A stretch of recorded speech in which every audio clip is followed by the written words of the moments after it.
Military spending.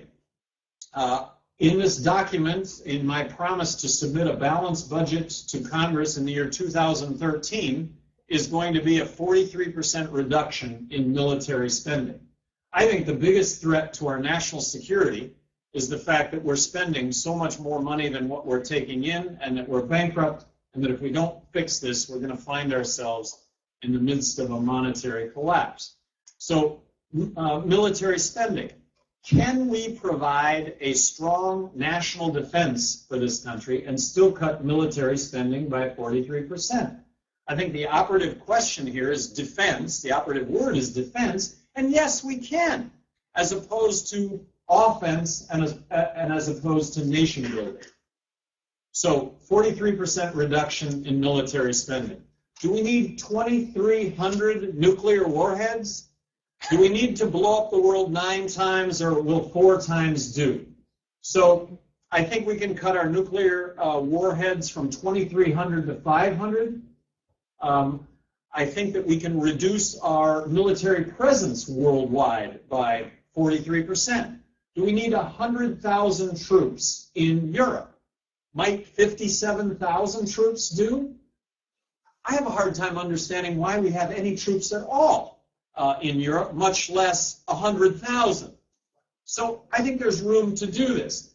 Those in uniform, the civilian support to those in uniform, research and development. We seem to continue to be fighting wars in the past as opposed to what's happening in the future. And we've talked about this for decades, but we've never really taken steps to make sure that that happens. And then the conflicts that we're currently involved in. I was opposed to Iraq before we went into Iraq. I think there needs to be a military threat from abroad before we take military action.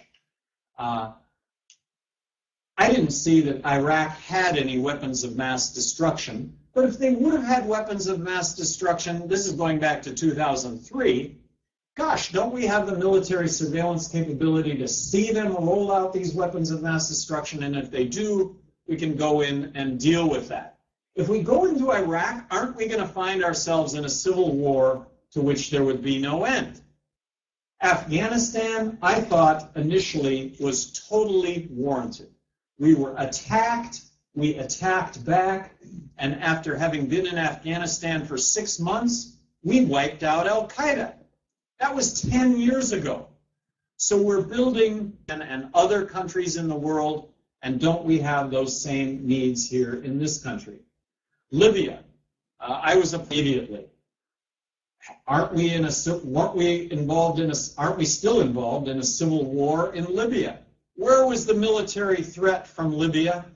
And we're going to end up picking a winner and loser in Libya. And might that turn out similar to Mubarak in Egypt, where this turned out to be the lesser of two evils, and we were making that decision as opposed to the Egyptian people? Let's stop our foreign involvement in other countries, but let's maintain this notion that we should provide ourselves with a strong national defense, and it should be based on a military threat first and foremost. So that's reducing federal government expenditures by 43%.